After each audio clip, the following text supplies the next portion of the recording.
مجھے جتنا سمجھ آتی ہے چیزیں یہاں پہ وہ یہ ہے کہ ایران نے بہت کلیئرلی پہلے سے بھی کہا تھا ہاں ہم کسی بھی ہمسایہ ملک کی انٹیریٹی اور ان کی جو انٹیگریٹی ہے اس کو ہم وائلیٹ نہیں کر رہے ہیں، ہاں ان کی سرزمین پہ ہم نہیں میزائل داغ رہے ہیں۔ ہم جتنے بھی امریکن بیسز امریکن انٹرسٹ ان ملکوں میں ہیں وہ ہمارے لیے لیجیٹیمیٹ ٹارگٹس ہوں گے۔ یہ 2-3 مہینوں سے ان کی یہ ریٹرک ہے، یہ چل رہی تھی، اور ساتھ میں یہ بھی کہہ رہے تھے کہ سعودی عرب کی جیسے ارامکو کے اوپر کوئی اٹیک ہوا، ہم نے کبھی بھی اس طرح کی اٹیک نہیں کی، نہ ہم کریں گے۔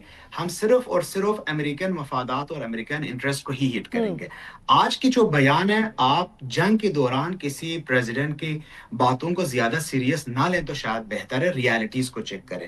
یہ بیان 4 گھنٹے پہلے ریکارڈ ہوئی، ایرانی میڈیا نے اس کو ریکارڈ کیا۔ 3.5 گھنٹے پہلے ایران کی جو آرم فورسز IRGC ہے، الزفرہ ایئر بیس پہ انہوں نے اٹیک کیا جو کہ امریٹ میں واقع ہے، اور اس میں ان کی کلیم یہ ہے کہ 22 امریکن سولجرز اس میں مارے گئے ہیں۔ یاد رہیں ایران اپنے سورنٹی اور اپنے دفاع کے لیے لڑ رہا ہے، جنگ نہیں لڑ رہا۔ اسٹارٹ امریکہ نے کیے، ایران ابھی 26 راؤنڈ آف ریٹیلیشن کر رہا ہے۔ یہ ہمیشہ ریٹیلیٹ کرتا ہے، مطلب یہ اگر ابھی سے 1 سال تک امریکہ ایران کے اوپر بمباری نہیں کرتا یا ان کو ہٹ نہیں کرتا تو ایرانی بھی ریٹیلیٹ نہیں کریں گے، یہ بھی خاموش بیٹھیں گے۔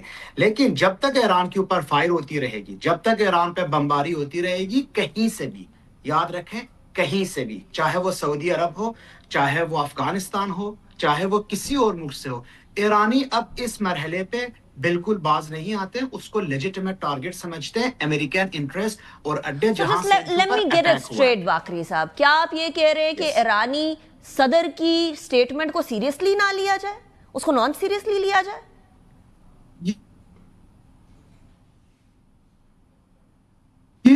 میں عرض یہ کرنا چاہ رہا ہوں، 2 مہینے سے کر رہا ہے، ایرانی صدر کے بیان پورا سن لے۔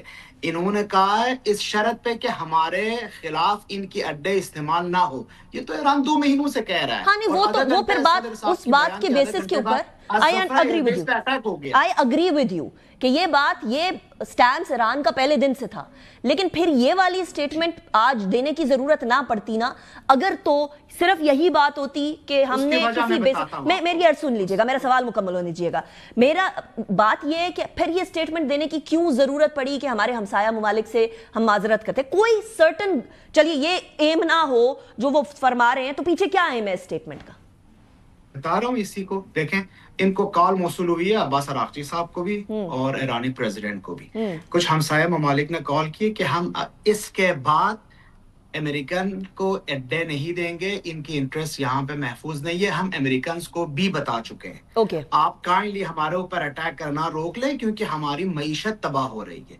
یہ کالیں سننے کے بعد پریزیڈنٹ صاحب کی یہ اناؤنسمنٹ اور یہ انٹرویو آئی ہے۔ یہ یاد رکھیں انہوں نے پرومس کیے کہ اڈے نہیں دیں گے امریکنز کو، اگر امریکنز کو اڈے نہیں دیتے تو پاگل ایران جنگ خواہ اپنے خلاف پھیلائیں، لیکن جب ان کے اوپر اٹیک ہوگا تو یہ کریں گے۔ میں صرف اتنا کہنا چاہتا ہوں۔ اچھا، اور یہ بھی بتا دیجئے، میں جان حسین سے ہمارا رابطہ ابھی بحال ہوا ہے، ٹھیک ہے، دوبارہ ڈسکنیکٹ ہو گیا ہے، there's some sort of problem over there، لیکن واقعی صاحب بات یہ بھی ہے کہ اس ساری صورتحال کے اندر بہت سارے ممالک پڑے ہوں گے۔ آپ نے ہمسایہ ممالک کی، افکورس گلف ممالک کی طرف بات کی ہے، مجھے معلوم ہے کہ اس ٹائم پر پاکستان کتنا کردار ادا کر رہا ہے، وہ ہم سب کو نظر آ رہا ہے۔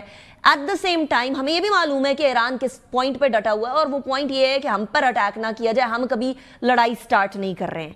لیکن یہ جتنے بھی ممالک جتنی بھی بیسس کے اوپر اٹیک کرنے کی آپ بات کریں، بیسس کے علاوہ آرامکو کو چھوڑ دیجئے، اس کے اوپر تو یہ بول دیا گیا تھا نا کہ ہم نے نہیں کیا، لیکن بہت ساری اور جگہوں پر بھی اٹیک ہوا جو کہ بیسس نہیں تھے، کیا وہ بھی ایران کی طرف سے نہیں تھا؟ ایک بھی مثال آپ نہیں دے سکیں گے جو کہ ایران نے اٹیک کیا ہو اور وہ امریکن انٹرسٹ میں شامل نہ ہو۔ ہوٹلز کے اوپر کیوں کیا گیا؟ وہ سارے وہی ہوٹلز ہیں جو امریکن سولجرز اس میں چھپے ہوئے تھے۔